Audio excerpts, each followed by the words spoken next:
Now there are steps to your late night kicks. No more just going online and just bashing your meat. Now you have to prove who you are. I'm the Doctor. I'm a Time Lord.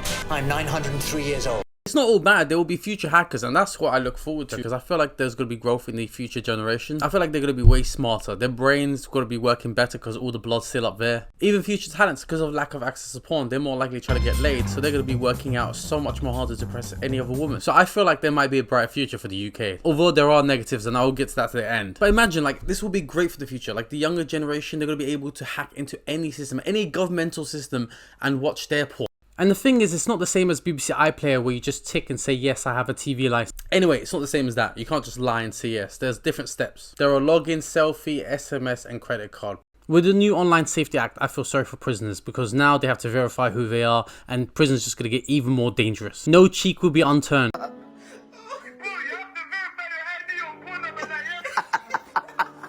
But apparently the system's so easy that you can use a photo. I've heard someone use an image on their phone, showing that to the scanner, and it works. So I've tried it with Rick Grimes, and unfortunately it didn't work out. So, you know, that's why I'm still recording this. And again, this isn't me teaching you how to use the system. I'm not showing you what works or what doesn't work. Just me talking about what's going on currently. Now, the intention of the law was to make sure that the kids are protected. So everyone has to verify their age before they can get onto these kind of websites. And that works out alright for the kind of popular websites we all know of. But what might happen is more people will access VPN because inevitably people who want to watch it will watch it. I am not inside a fusion reactor. I'm in an airplane bathroom. I'm on top of a hill. I am squinting into the sun. I am putting myself at risk of being sued. Or even worse, some people might go on some really dodgy websites just to get their late night hits.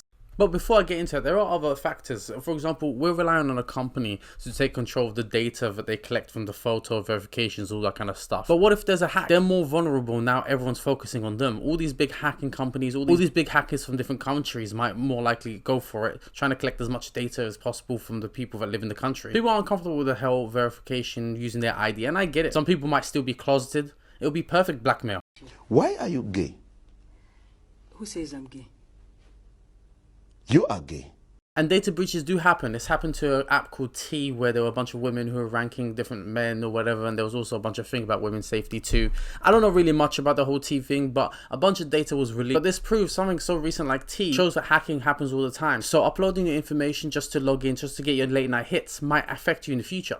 Don't get me wrong, it's not all bad. There are some roles where if they did have that information, they could arrest a nonce beforehand. Already there are UK petitions to try to remove the act. In fact, I just refreshed and this is the change of signatures so far from each refresher. It's actually impressive. So it could genuinely be over 300,000 people that have signed this, or just 10 really horny men. I don't know. But to be fair, you can just make up a fake name, fake login, fake email and just sign up. But with this limitation, I feel like it's going to be very weird because there's going to be less exposure to some knowledge. So I'm going to feel very old in the future. It's like when old people tell you about something, it's like, oh, that's from my generation, but you don't understand where this comes from, that kind of stuff. Wait, I don't get this joke. You don't understand that joke because the sound is before your time. Because this whole new censorship, you don't understand what's going on. Let me show you what I mean.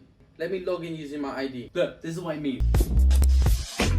So what's going to happen next? I understand the safety of it and I understand making sure that the kids don't have any access to this makes sense. So we do need to keep an eye on our government, making sure that we don't get limited completely. Because it starts with this and then it could progress to something even worse. And by the way, America, I heard it's coming to you, so do watch out. But technically, at the start, it has good intentions. But that's much like anything else. All bad things start with a good intention. And I feel like it'll make no fap so much more easier for a lot of people. I don't think a lot of people are going to trust this. And I think there might be a chance this rule might be overturned and we might go back to how it was in the past. But if not, DVD sales are going to increase for sure. I'll be more Magaleo. Cool. Hey, you here for the DVDs? Yeah, I got the Fake Taxi the Reunion. Yeah, good stuff. And Two Girls, One Cup, the musical.